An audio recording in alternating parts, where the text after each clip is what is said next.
Everyone, my name is Ayush Kumar और आज हम लोग पढ़ने वाले हैं एक्सेस मॉडिफायर के बारे में। ठीक है, चलिए स्टार्ट करते हैं। एक्सेस मॉडिफायर के बारे में मैंने कुछ प्रीवियस वीडियो में पब्लिक के बारे में बताया था। Okay, that is the public static void main. तो इस वीडियो में हम आपको डिटेल्स के बारे में बताऊंगा। ठीक है, देखिए एक्सेस मॉडिफायर टोटल 4 टैग्स के होते हैं: default, private, protected and public. Generally default होता है तो उसमें कुछ करने का ज़रूरत नहीं पड़ता है, इसलिए इसमें कोई कीवर्ड्स का यूज़ नहीं पड़ता है, ना ही आपको डिफ़ॉल्ट कीवर्ड यूज़ करने का कोई ज़रूरत है। ठीक है, लेकिन इन तीनों में ज़रूरत पड़ता है। और पब्लिक क्या होता है, इससे नाम से पता चल रहा है जो पब्लिकली एक्सेस है, मतलब इसे कोई भी एक्सेस कर सकता है। प्रोटेक्टेड क्या होता है कि आपने इसे एक दूसरे के पैकेज के बीच में प्रोटेक्टेड किया है। ठीक है, और प्राइवेट कंप्लीटली आपका खुद का। ठीक है, तो ये है, और इसे चलिए हम लोग थोड़ा सा डिटेल्स में पढ़ेंगे। Okay, so let's go. So here we go. आज हम लोग डिफ़ॉल्ट के बारे में अभी पहले पढ़ते हैं। तो डिफ़ॉल्ट क्या है? When no access modifier is specified for a class, method और data member, it is said to be having the default access modifier. मतलब कि मैंने अगर अपने क्लास को या मेथड या कोई भी डेटा मेंबर को मैंने कोई एक्सेस मॉडिफायर नहीं दिया, तो बाय डिफ़ॉल्ट उसमें क्या होगा? वो डिफ़ॉल्ट एक्सेस मॉडिफायर हो जाएगा। ठीक है, the data members, class or methods which are not declared using any access modifier, there is having default access modifier. ठीक है, तो default access modifier are accessible only within same package. ये important है। ठीक है, क्या है कि अगर ये डिफ़ॉल्ट एक्सेस मॉडिफायर है तो अगर आपने क्लास को उसी पैकेज के अंदर डिफाइन किया है और उसके अंदर ही आप एक्सेस कर रहे हो उसकी डेटा मेंबर्स को, मेथड्स को, तो ये वर्क करेगा। अगर आपने दूसरे पैकेज के साथ करने का कोशिश किया इस डिफ़ॉल्ट एक्सेस मॉडिफायर को यूज़, या फिर ऐसा हुआ कि एक पैकेज के अंदर आपने डिफ़ॉल्ट एक्सेस मॉडिफायर का क्लास डिफाइन किया, दूसरे पैकेज के अंदर उसको यूज़ करना चाह रहे हैं, तो डिफ़ॉल्ट एक्सेस मॉडिफायर ये परमिशन नहीं देगा। ठीक है, तो इसे हम लोग थोड़ा एग्जांपल के थ्रू समझते हैं।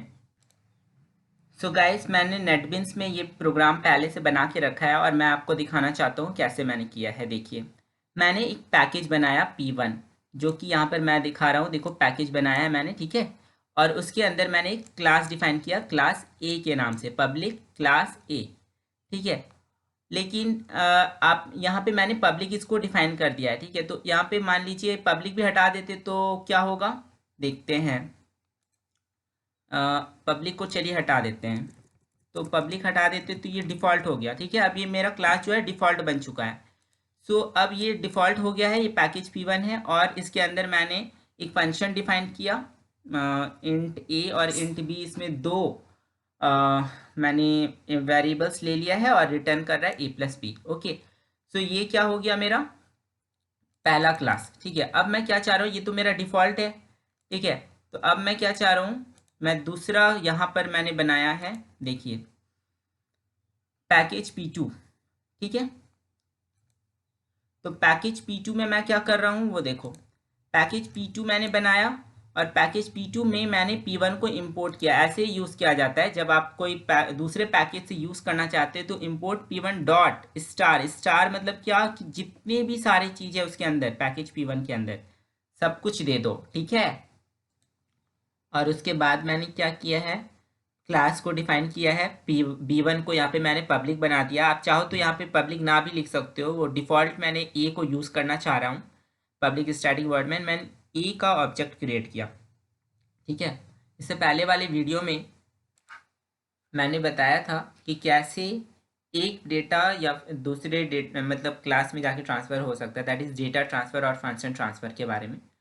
तो वहाँ पे मैंने बताया था कि कैसे ऑब्जेक्ट को क्रिएट किया जाता है। ठीक है, कि मैंने ए के ऑब्जेक्ट को क्रिएट किया और ए के ऑब्जेक्ट को क्रिएट करने के बाद मैंने उसकी वैल्यू को एक्सेस करना चाहा। तो यहाँ पर भी वही कर रहे हैं कि ऑब्जेक्ट मैंने क्रिएट किया है obj dot dot add to function. ये वाला मैंने ऑलरेडी क्लास ए में डिफाइन कर दिया है। ठीक है, तो देखिए कहाँ पे मैंने डिफाइन किया है, यहाँ पे मैंने डिफाइन किया है। ठीक है, तो यहाँ पर मैंने ऑलरेडी डिफाइन किया है और मैं यहाँ पे क्लास बी में उसको एक्सेस करना चाह रहा हूँ। तो क्या हो रहा है, तो फिर इसके बाद क्या होगा, कि मैंने क्या किया।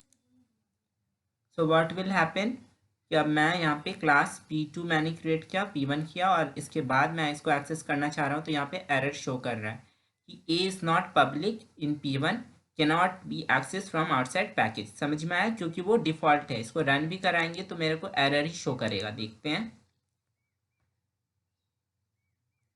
एरर हो रहा है। ठीक है, so one or more projects were compiled with errors whatever. तो यहाँ पे आपको शो कर दिया है cancelled by user, build failed.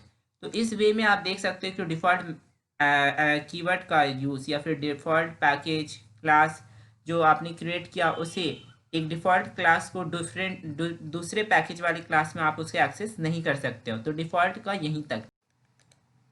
So guys, अब हम लोग पढ़ेंगे प्राइवेट एक्सेस मॉडिफायर के बारे में। Private access modifier is used using the keyword private. ठीक है, इसमें क्या है कि आपको प्राइवेट कीवर्ड का यूज़ करना पड़ेगा। अगर आप प्राइवेट कीवर्ड का यूज़ नहीं करोगे तो फिर जाके आप इस मॉडिफायर का यूज़ नहीं कर सकते हो। नाम से पता चल रहा है कि एक्सेस मॉडिफायर है प्राइवेट, तो ये अपना है। जैसे कि कोई भी चीज़ होता है कि ये मेरा प्राइवेट चीज़ है, ये मेरा प्राइवेट सामान है, तो मतलब उसे कोई दूसरा एक्सेस नहीं करेगा। ठीक है, because I have the full right over it. So ये क्या हो गया कि ये प्राइवेट हो गया। तो मेथड और data member declare as private are accessible only within the class in which they are declared. ठीक है, ये जिस क्लास में डिक्लेयर्ड होगा उसी क्लास में ये एक्सेसिबल होगा, उसके बाहर नहीं होगा। ये है प्राइवेट एक्सेस मॉडिफायर का बहुत इंपॉर्टेंट प्रॉपर्टी। फिर उसके बाद जो है, any other class of same package will not be able to access this members. दूसरा क्लास सेम पैकेज का ही क्यों ना हो, लेकिन फिर भी उसे एक्सेस नहीं कर सकता, क्योंकि ये स्ट्रिक्टली रेस्ट्रिक्शन उसमें रहता है कि कोई दूसरा क्लास उसमें नहीं कर सकता, भले वो सेम पैकेज का ही क्यों ना हो। समझे? तो ये हुआ प्राइवेट एक्सेस मॉडिफायर के बारे में। टॉप लेवल क्लासेस और interface can not be declare as private because private means only visible within the enclosing class and protected means only visible within the enclosing class and sub classes. तो protected के बारे में अभी मैं बताता हूँ आगे, लेकिन प्राइवेट के बारे में यहाँ पे पता चल रहा है कि बस वो उस क्लास के अंदर ही रहेगा, डेटा मेंबर्स या मेथड्स वही एक्सेसिबल है। उसके बाहर अगर आप ट्राई करोगे उसे एक्सेस करने का तो वो एरर शो करेगा, वहाँ पे आपका एक्सेसिबल नहीं है। तो चलिए इसे एक एग्जांपल के थ्रू देखते हैं। यहाँ पे मैंने एक पैकेज P1 डिफाइन किया है। मैंने पहले से ही प्रोग्राम लिख लिया है और आपको अब मैं समझाता हूँ। मैंने पैकेज P1 मैंने पहले से ही यहाँ पे डिफाइन करके रख लिया है, और उसके बाद मैं क्या कर रहा हूँ, क्लास A डिफाइन कर रहा हूँ। क्लास A मेरा मेन क्लास नहीं है, क्लास B मेरा मेन क्लास है, जिसमें मैंने पब्लिक स्टैटिक वॉइड मेन पहले से ही डिफाइन करके रख लिया है। ठीक है, क्लास A में मैंने एक फंक्शन डिफाइन किया है जिसका नाम है डिस्प्ले फंक्शन, और उसे प्राइवेट डिक्लेयर कर दिया पहले से। इसका मतलब क्या हुआ, अभी मैंने बताया कि अगर कोई भी फंक्शन मेथड जो कि प्राइवेट ऑलरेडी डिक्लेयर्ड है, उसे आप मतलब उसी क्लास के अंदर ही यूज़ कर सकते हो, उसके बाहर यूज़ नहीं कर पाओगे। ठीक है, तो इससे क्या होगा कि ये फंक्शन जो है डिस्प्ले फंक्शन है, इसे सिर्फ क्लास ए के ही अंदर कर पाओगे, इसके बाहर नहीं। तो क्लास बी अगर उसका यूज़ करना चाहे इस फंक्शन का तो नहीं होगा। कैसे, देखते हैं। तो ये जो एक एरोडेशन यहाँ पे मैंने system dot out dot print करके किया है, ये सिर्फ अगर ए को एक्सेस करेगा, इसके अंदर मैंने इसका यूज़ करना चाहा तो ही होगा, अदरवाइज नहीं होगा। क्लास बी में क्या है, क्लास बी में अगर मैंने क्या किया, ऑब्जेक्ट क्रिएट किया क्लास ए के नाम से, और मैं इस ऑब्जेक्ट को क्या करना चाह रहा हूँ, यूज़। तो देखिए यहाँ पे कुछ गड़बड़ दिखा रहा है। ठीक है, चलिए उस गड़बड़ देखते क्या गड़बड़ दिखा रहा है। तो यहाँ पे मैं क्लिक करता हूँ, तो यहाँ क्या दिखा रहा है, display has private access in P1A.A, मतलब कि जो डिस्प्ले फंक्शन है वो प्राइवेट एक्सेस है, तो आप क्लास बी में उसका यूज़ नहीं कर सकते हो। तो एरर शो कर दिया यहीं पर। नेटबीन्स का यही तो एक फैसिलिटी है कि आपको उसी लाइन पे एरर शो कर देगा जहाँ पे आपका गलती है। चलिए इसे रन करते हैं और देखते हैं क्या प्रॉब्लम है। ऐसे तो पता चल ही रहा है, लेकिन फिर भी मैं देखना चाहता हूँ कि ये नेटबीन्स आपको क्या शो करना चाहता है। यहाँ पे देखिए cancelled by user build failed. ठीक है, या तो ऐसे मैंने कैंसिल कर दिया। अगर आप चाहो इसे मतलब बोलोगे कि नहीं मेरे को रन करके दो इन एनी वे, तब भी वहाँ पे आपको एरर ही शो करेगा। Exception in thread main java dot lang dot runtime exception, ये टाइप का एक्सेप्शन है। मैं अपने अपकमिंग वीडियोस में आपको एक्सेप्शंस के बारे में भी पढ़ाऊँगा, जिसमें ट्राई कैच ब्लॉक के थ्रू बताऊंगा, ठीक है। तो यहाँ पे आप देख सकते हो कि ये बोल रहा है कि ये java.lang.runtime एक्सेप्शन, ये जो पैकेज है इसके अंदर ये एक एक्सेप्शन क्रिएट हुआ है कि यहाँ पर आप जो एक्सेस करना चाह रहे हो ये पे गलत एक्सेस हो रहा है, ठीक है। सो ये है, देखिए यहाँ पे लिखा है display has private access in p1.a। So run भी कराओगे तो भी वही गलती शो करेगा। तो अब आपको समझ में आ गया होगा कि प्राइवेट कीवर्ड कैसे हम लोग यूज़ करते हैं और कैसे नहीं। तो चलिए अब हम लोग पढ़ने जाते हैं प्रोटेक्टेड कीवर्ड के बारे में। Protected access modifier is specified using the keyword protected, ठीक है।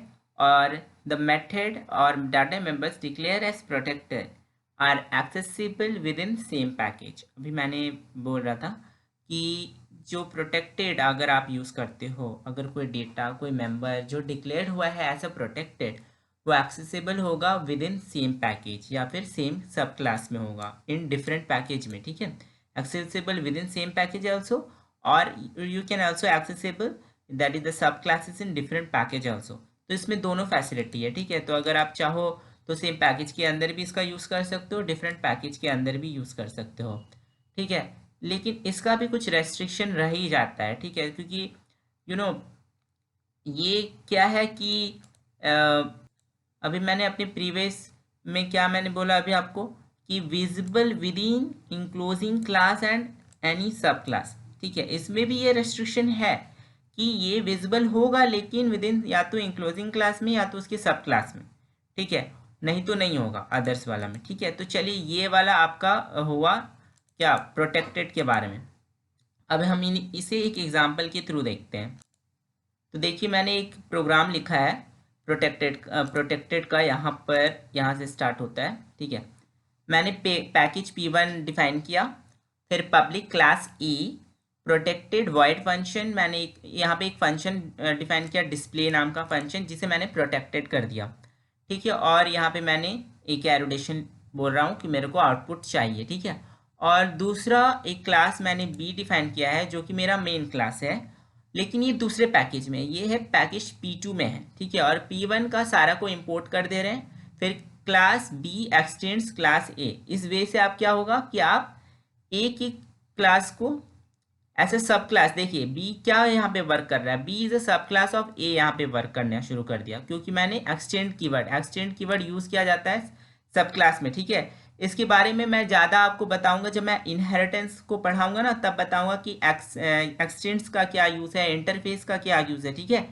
तो यहाँ पे अभी देखिए, यहाँ पे बस इतना बता रहा हूँ कि अगर आपको किसी को सब क्लास बनाना है तो एक्सटेंड कीवर्ड का यूज़ किया जाता है। तो मैंने यहाँ पे एक्सटेंड कीवर्ड का यूज़ किया। उसके बाद ये मेरा मेन क्लास है और मैंने बी के नाम से ही, यहाँ पे एक चीज़ और ध्यान दीजिएगा, ए के नाम से ऑब्जेक्ट क्रिएट मत कीजिएगा क्योंकि आपका ये सब क्लास है। यहाँ पे अगर आप ए के नाम से ऑब्जेक्ट क्रिएट करोगे तो वहाँ एरर हो जाएगा, ठीक है। यहाँ पे आप चलिए देख ही देते हैं, अगर आपको ऐसा लगता है तो आपको शो कर देता हूँ कि क्या यहाँ पे एक्सेप्शन क्रिएट कर रहा है, देख लीजिए।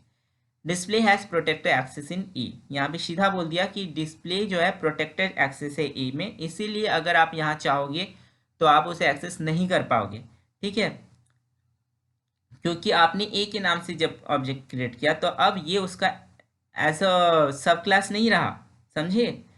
तो वो अपने आपको बस एज अ मेन क्लास ही ट्रीट करेगा, सब क्लास जैसे ट्रीट नहीं करेगा। तो अगर आपको सब क्लास जैसे ट्रीट करा रहे हो तो यहाँ पर जो ऑब्जेक्ट क्रिएट करोगे वो सब क्लास के ही नेम से ही क्रिएट करोगे, ठीक है, बी के ही नेम से क्रिएट करोगे, उसके बाद आप इसको एक्सेस कर सकते हो, ठीक है। तो चलिए इसे रन करा के देखता हूँ और देखता हूँ क्या हो रहा है, ठीक है। तो आप you have to click the right click button and then run file, let's सी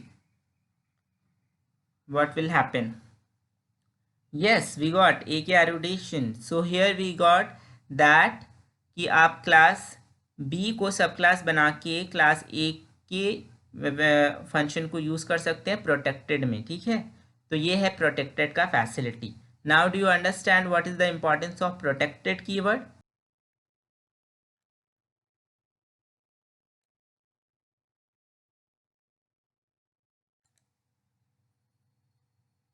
तो चलिए अब हम लोग पढ़ते हैं पब्लिक कीवर्ड के बारे में, ठीक है। इससे पहले वाले वीडियोस में भी मैंने आपको पब्लिक स्टैटिक वर्डमैन के बारे में बताया है। यहाँ पे थोड़ा डिटेल्स में पढ़ते हैं। Public access modifier is used with the keyword public, ठीक है। The public access modifier has the widest scope among all other access modifier. Public access modifier का अगर देखा जाए तो दूसरे access modifier से अगर कंपेयर किया जाए तो इसका स्कोप वाइडेस्ट होता है। मतलब क्यों? बिकॉज इसे कोई भी एक्सेस कर सकता है, इसमें कुछ खास मतलब देखा जाए तो कोई रेस्ट्रिक्शन है ही नहीं।